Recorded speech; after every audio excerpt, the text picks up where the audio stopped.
Mi primera homilía pública como sacerdote fue un sábado 4 de agosto del 2018 a las 10 de la mañana en mi pueblo, en Moca. Y pues ese día, por lo menos ese día, no se cumplió esto que el Señor nos ha dicho en el Evangelio de hoy. Ningún profeta es aceptado en su pueblo. Al menos ese día no fue así. Al contrario, ese día yo estuve especialísimamente contento, igual el pueblo pues muy alegre y fui muy bien acogido. No hubo como que rechazo, ni persecución, ni mucho menos. Digo esto porque en el Evangelio de hoy acabamos de ver la reacción de los compueblanos de Jesús ante su primera homilía pública. Eso fue lo que sucedió allí en la sinagoga de Nazaret. Jesús predicó públicamente por primera vez. De hecho, es la continuación del Evangelio del domingo pasado, cuando, si recuerdan, se nos decía que el Señor llegó a la sinagoga, cogió el rollo del profeta Isaías y empezó a leer: el Espíritu de Dios está sobre mí porque me ha ungido y me ha enviado a traer la liberación a los cautivos, a evangelizar a los pobres, etcétera, etcétera, ¿no? Y luego, sentándose, dijo: esto que acabo de leer se ha cumplido hoy, entre otras cosas, ¿no? Hoy, pues, se nos ofrece la segunda parte del discurso entre las reacciones del pueblo. Algunos al principio, pues, admirados, maravillados, qué bien lo hace, pero luego empiezan a cuestionarse. ¿De dónde saca esta autoridad, no? Este no es el hijo de José. Y Jesús sigue predicando. Y su discurso es especialmente incómodo para aquellos que le escuchan. Jesús es profeta, mejor aún, es más que un profeta, porque es el anunciado por los profetas. Y su mensaje no deja indiferente a aquellos que están allí en la sinagoga. ¿Qué es lo que dice Jesús que les interpela tanto y que les incomoda? Sencillamente, que la salvación de Dios es para todos sin distinción, sin importar raza, color, condición social, etc. Y por eso pone ese ejemplo de la viuda de Sarepta en la época de Elías, una extranjera.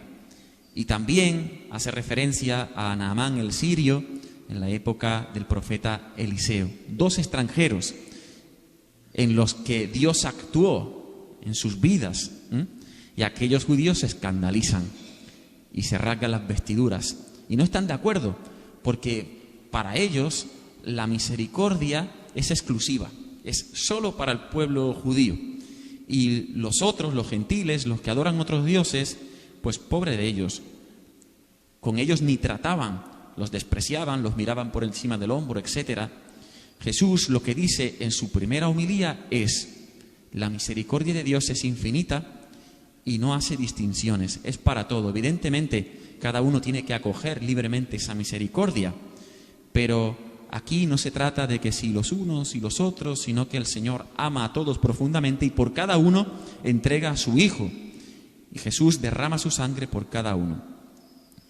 La reacción de aquellos judíos es tremenda. Se pusieron furiosos, se levantaron, lo echaron fuera del pueblo y lo llevaron hasta un precipicio del monte sobre el que estaba edificado su pueblo. Es decir, tuvieron la intención de matarle. Tampoco nos sorprende mucho porque Jesús fue perseguido desde el primer momento. Todavía sin haber nacido ya estaba el rey Herodes intentando matarle. Y al final, pues la redención tiene que ver pues con su muerte, su pasión y su resurrección, ¿no?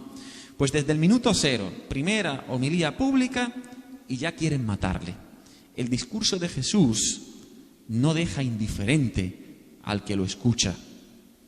El discurso de Jesús se presenta como una amenaza, porque de alguna manera viene a cambiar la mentalidad del mundo, viene a descolocar los esquemas.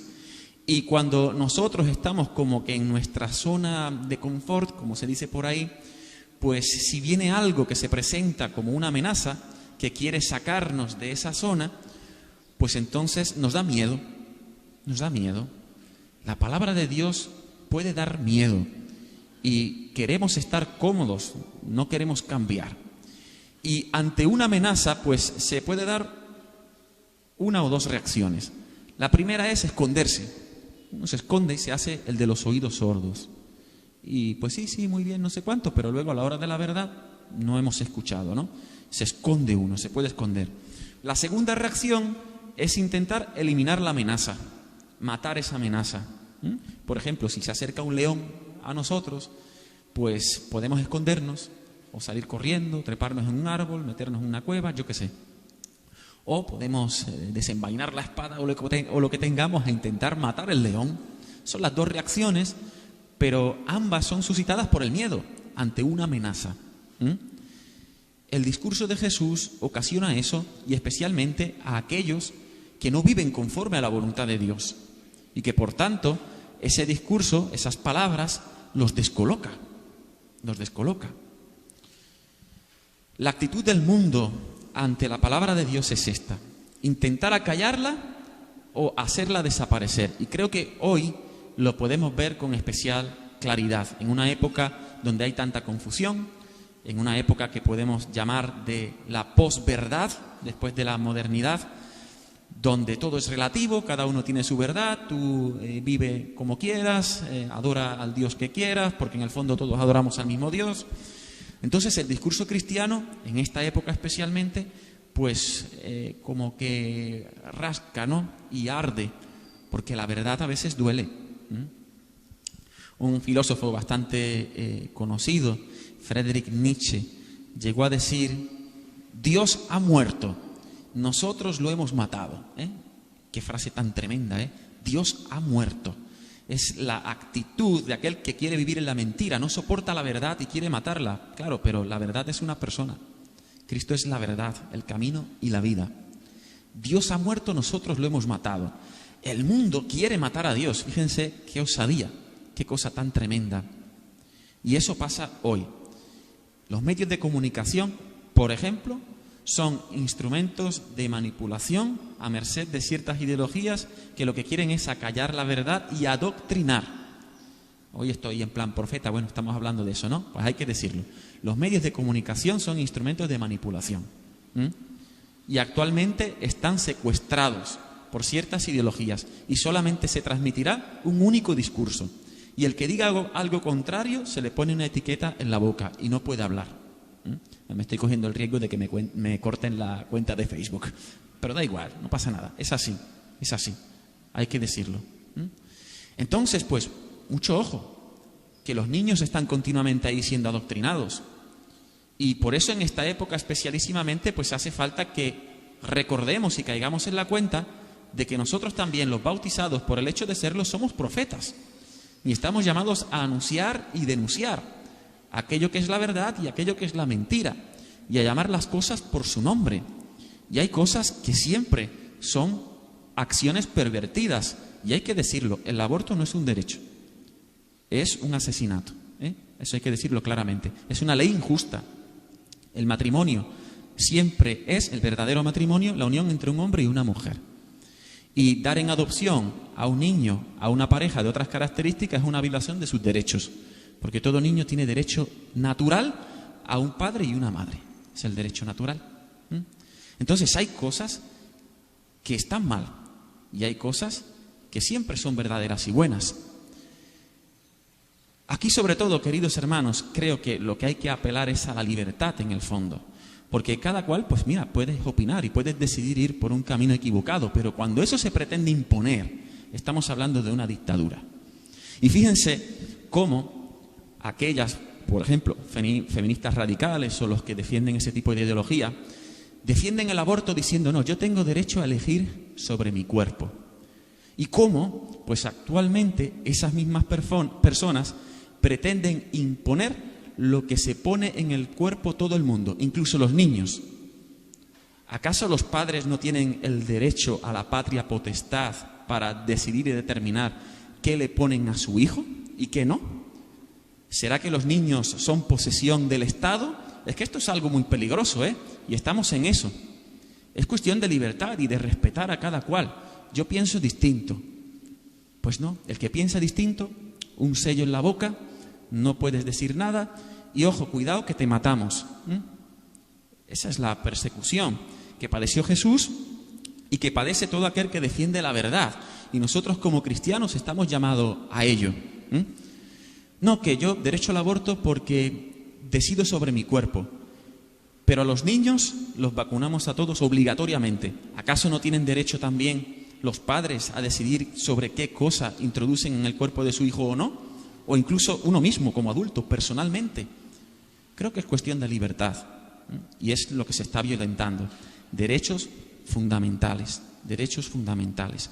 Nosotros tampoco pretendemos imponer nuestra fe, sino que más bien la proponemos.